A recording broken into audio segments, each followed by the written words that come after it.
অনেকে জিজ্ঞেস করছেন যে সাবটেনেন্সি কিভাবে প্রুভ করা যাবে।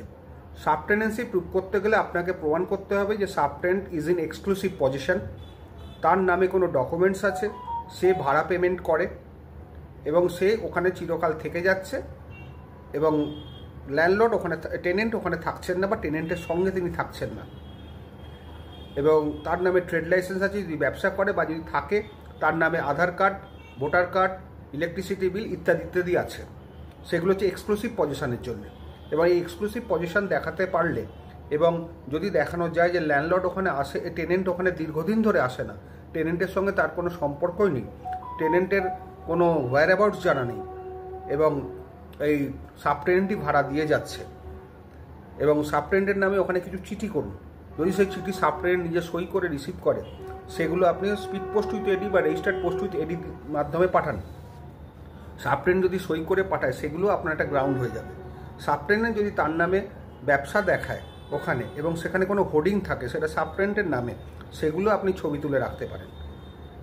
সাবটেনেন্ট যে ওখানে বসে আছে, ব্যবসা করছে বা থাকছে, তারও যদি কোনো ছবি তুলতে পারেন সবথেকে ভালো। এবং বিভিন্নভাবে আপনাকে চেষ্টা করতে হবে যাতে আরও কোনো প্রমাণ জোগাড় করে, যাতে দেখা যায় সাবটেনেন্ট ওখানে এক্সক্লুসিভভাবে আছেন। এটা যদি দেখাতে পারেন তাহলে কিন্তু আপনি সাবটেনেন্সির ওপর ডিগ্রি পাবেন। তবে সাবটেনেন্সি প্রুভ করা একটু শক্ত, এই কারণে যখন ধরুন সাবটেনেন্টের এগেনস্টে মামলা করলেন, তখন হয়তো টেনেন্ট এসে তার সঙ্গে থাকতে লাগলো এবং টেনেন্ট বললো ওটা আমার স্টাফ বা ওটা আমার রিলেটিভ হয়, কিছুদিনের জন্য আমার বাড়িতে এসছে। এই জন্যে সাবটেনেন্সি প্রুভ করা কিন্তু একটু শক্ত আছে। সাবটেনেন্সি প্রুভ করা তখনই সোজা যখন টেনেন্ট সাবটেনেন্টকে বসিয়ে চিরকালের ধরে চলে গেছে, সেটা সবথেকে ভালো, যে টেনেন্ট কখনোই ফিরে আসছে না। সেইগুলো যদি হয় তাহলে সাবটেনেন্সি প্রুভ করা কিন্তু সত্যি করে শক্ত, কিন্তু এই সব পরিস্থিতিতে আপনি সহজেই প্রমাণ করতে পারবেন যে সাবটেনেন্টের এক্সক্লুসিভ পজিশন, এটা কিন্তু মাথায় রাখতে হবে। এবং ভাড়াটা সাবটেনেন্টই আপনাকে দিচ্ছে, ভাড়াটে নয়। এইগুলো দেখাতে গেলে আপনাকে একটু ধৈর্য ধরে সমস্ত প্রমাণ জোগাড় করতে হবে। প্রমাণ জোগাড় করতে পারলে সাবটেনেন্সি গ্রাউন্ডেও এভিকশন পাবেন।